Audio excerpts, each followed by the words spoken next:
Kagem kanca-kanca seniman, Pak.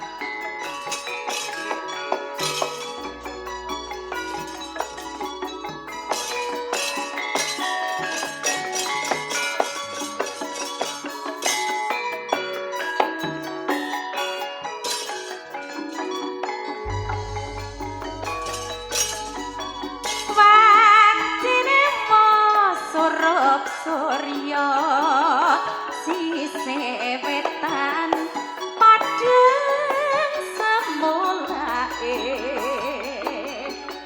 rembulan wiwit dadari manuruti senengane ngati wong-wong karang trapisan padha sanja ana marang kopi ngomong ngobrol tanpa guna ora mikir sesuk ora blonjo senadyan kopi sak cangkir nanging bisa gawe badan pikir yen ora ngopi sasore katone awake lentere wis misuwur kopi jahe rasa enak lan uga magleke gawe maremeng ati ayo kanca kopi jahe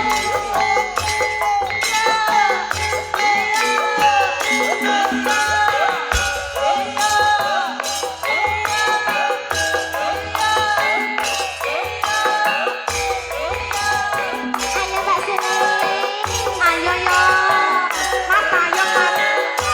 mas ayo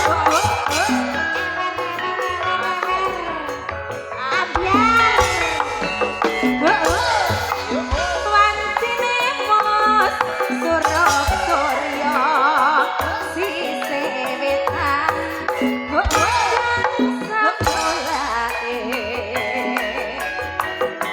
rembulan wiwit dadari anuruti senengane ati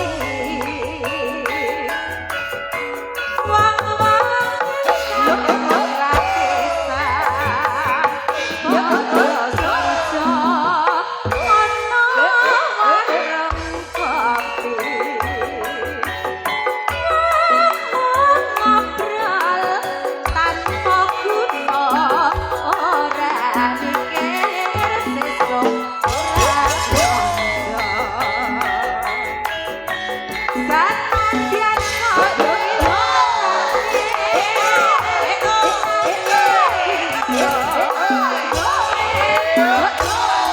pikir yen ora ngopi sasore katone awake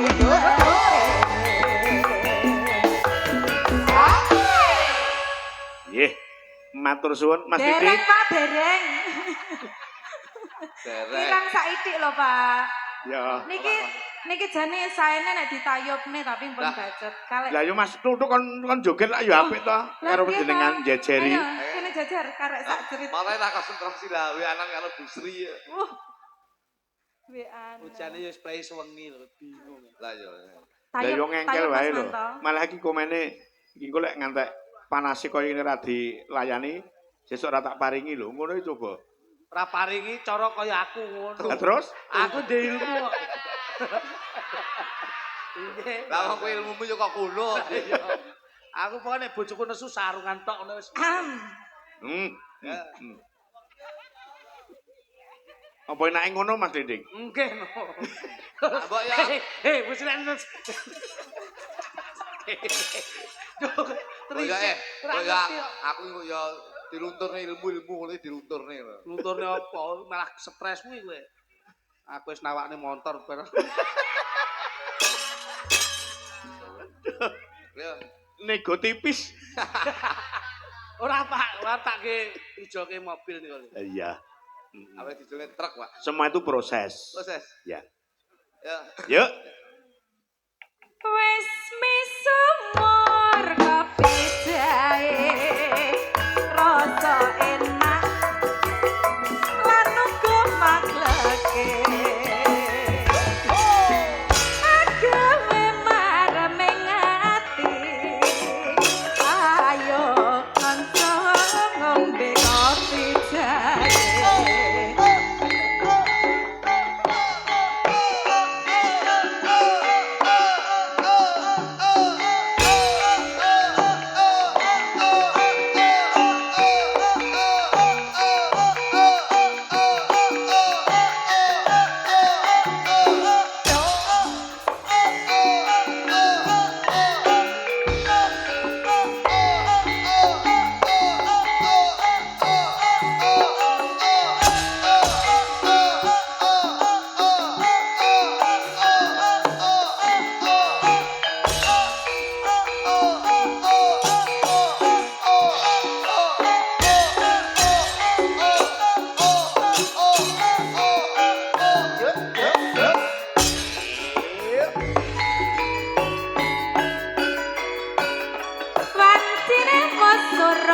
Surya sise wetan padang samulae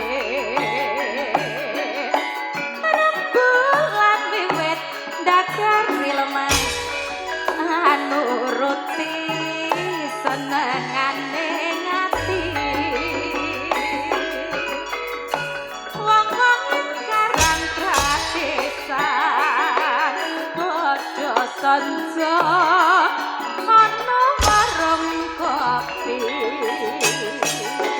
ngomong ngobrol tanpa guna ora mikir sesuk ora blonjo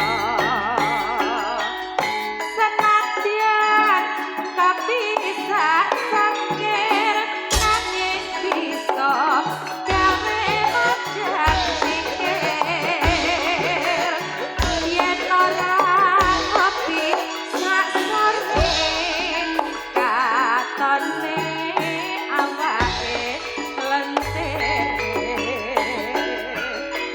wis misuwur kopi jahe rasa enak